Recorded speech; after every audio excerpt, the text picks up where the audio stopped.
To begin, I want to define for us so we're all on the same page what we mean by neoliberalism, okay?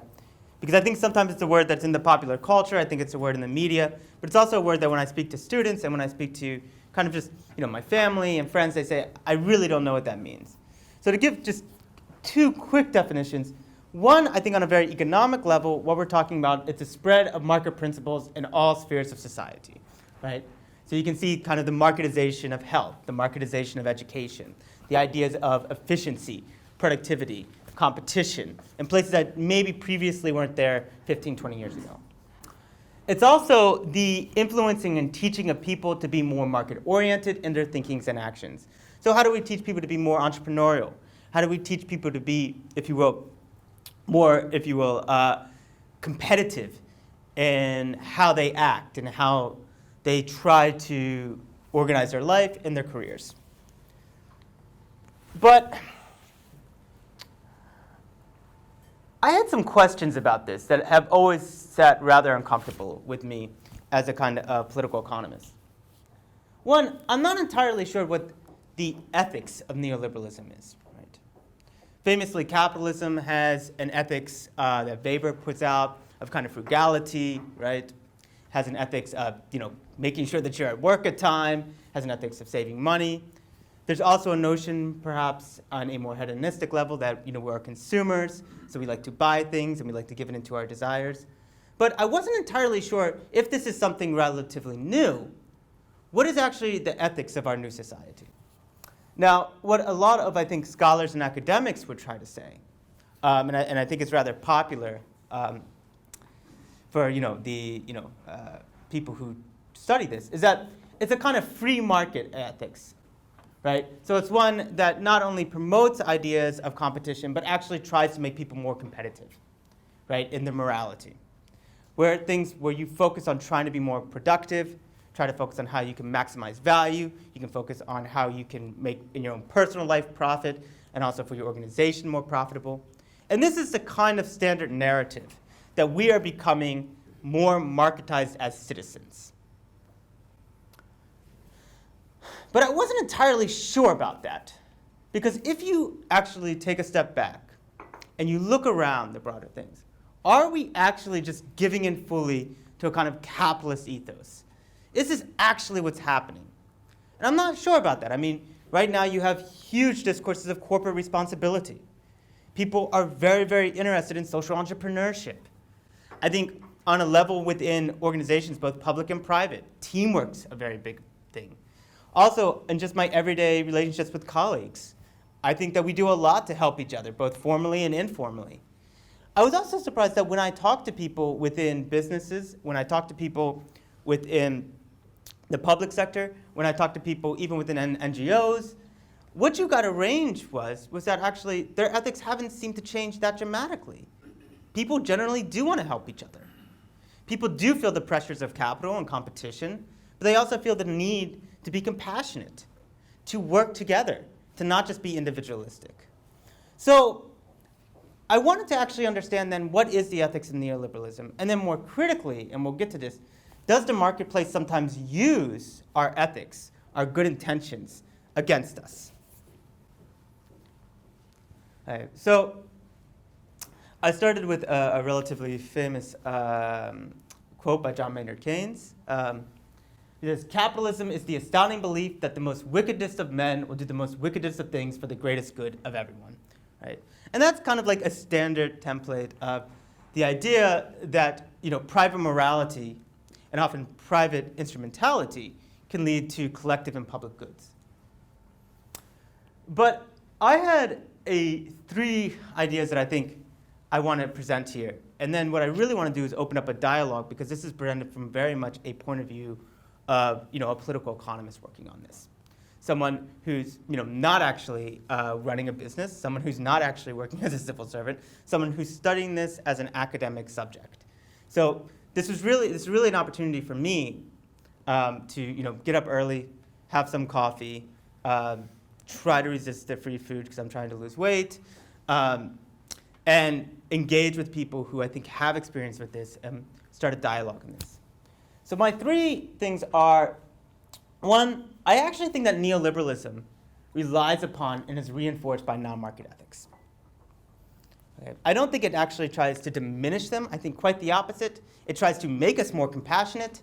It tries to make us more collaborative. And it tries to make us more oriented on questions of an organizational or collective good. However, it also individualizes ethics. And it makes us personally responsible for dealing with and resolving its moral and structural failings. Okay? And so the third point I want to say is that, ironically, sometimes the more ethical we are, the stronger capitalism becomes, because we become the people who save it. We sometimes hide some of its failings. We hide the ways it doesn't always work organizationally. We hide the ways that there's some structural problems in the broader elements, because we become people who are ethically committed to making it work, to doing more with less in the most compassionate way possible. So I looked at here the paradox of neoliberal ethics. Right? I tend to use the word paradox because not everyone knows what it means, including myself, but everyone seems to go, oh, that's very interesting, a paradox. But what I mean here is this idea of, first of all, I think there's a kind of neoliberal contradiction. And again, I think this means that we have a kind of free market ideology often, right? An ideology of economic growth, an ideology of the importance of competition. But we often have non-market ethics. We want people to be, quote unquote, moral. And what we mean by moral here is that we don't want people to be ruthless. We want them to be compassionate. We want them to be caring. So here what I'm looking at is what affective, and here I mean not just rational, but kind of emotional and psychological attachments do we have, and structural role, meaning on a kind of broader level of processes, do non-market ethics play in reinforcing and reproducing neoliberalism? So how can the global free market and the national free market kind of reinforce by having compassionate citizens and compassionate subjects? And again, what I say is that paradoxically, they cover over deeper structural contradictions of this hyper-capitalist system linked to an appealing ethical self. Okay? I'll give you a brief example of this. I know some people have looked at questions of, or I don't know if you're interested. I'm interested because I'm a very exciting person into microloans and global development. And there's a lot of big data work that's really interesting about kind of isolating and trying to find out exactly where the best way is to put credit in, right? So you look at some communities, for instance, in like southern India, and they try to find, marginalized populations, particularly oftentimes older women, who can offer something to society but simply do not have the capital resource to do so. But one of the elements that they oftentimes see is the fact of, well, this doesn't really work because no matter how much private capital you give people, how many loans you give people, if there's not a strong education system, if there's not a strong healthcare system, if there's not a strong social safety net, these things ultimately just end up in a very difficult cycle, right? Frustration. However, instead of actually sometimes confronting this and trying to help governments come up with a more integrated public-private response, what they do, sometimes the World Bank, is provide these often poor women seminars on how they can be more ethical with their money, how they can use their money better, right? And it's an idea here that the reason that they're not doing well, that they're not getting the most out of their loans, is because they're just not saving enough or they're not investing enough in the right way. So it's this idea where sometimes we don't talk about some of the broader issues we have and some of the more difficult challenges we have because of the fact that we're focused so much on creating this kind of ethical self, this compassionate self that is personally responsible. What I want to make is a bigger, bold claim. So I want to say that for a free market, quote unquote, to socially exist and expand, it must continually produce ethically non-market subjects. Okay.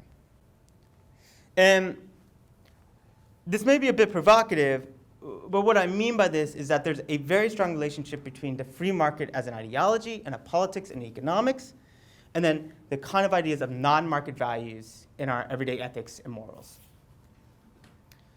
Okay, so what do we mean then when we're talking about ethics here? Well, the first kind of point I want to point out is how we have to ethically cope with neoliberalism. Okay, we ethically cope with it. So here, the more marketized an economy and society becomes, the less its population necessarily embraces the market ethically. So I think that in many ways, the more marketized an economy becomes, sometimes less ethical, more ethically, we become less marketized. And what I mean here is that I think ideas of values of reciprocity, care, and social responsibility are prioritized as a means for adequately coping with, and to some degree fixing, the subjective and material problems caused by neoliberalism. So when you feel a loss of community, for instance, when you feel a loss of being cared for, when you feel a loss that actually you're being protected, greater anxiety and security sometimes creates a desire for this to exist.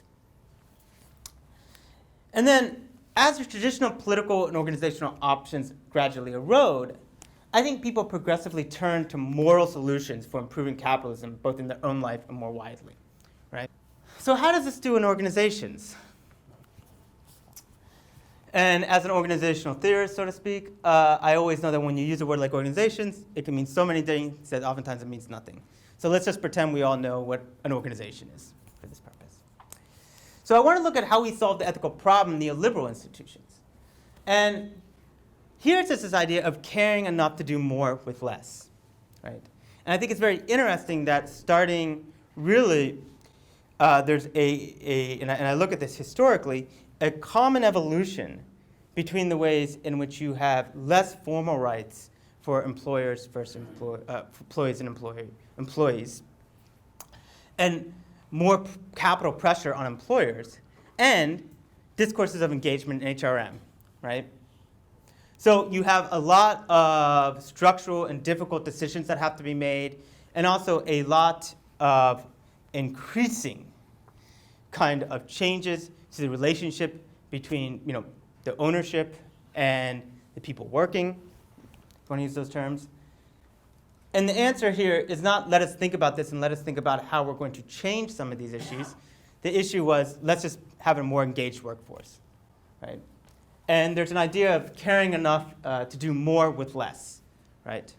And I think this is something that has only exacerbated itself under neoliberalism, right? So what you have here then is a moral institutional subject, right? The responsible corporate citizen, right? And I think it's something that, I don't know, maybe we've all kind of shared, and regardless of the organization we've had or been in, where we say, I know things are really tough right now. I know things are not ideal. I know that there's not enough money to go around. I know that, the ways in we're being squeezed, right? I wish that things were different. But you know what? I care about you. I care about this organization. And I'm going to do whatever it takes to be a good corporate citizen to make sure that things still run smoothly. And what I think is good about this is actually shows the fact that it hasn't actually changed our sense of collaboration and compassion towards each other.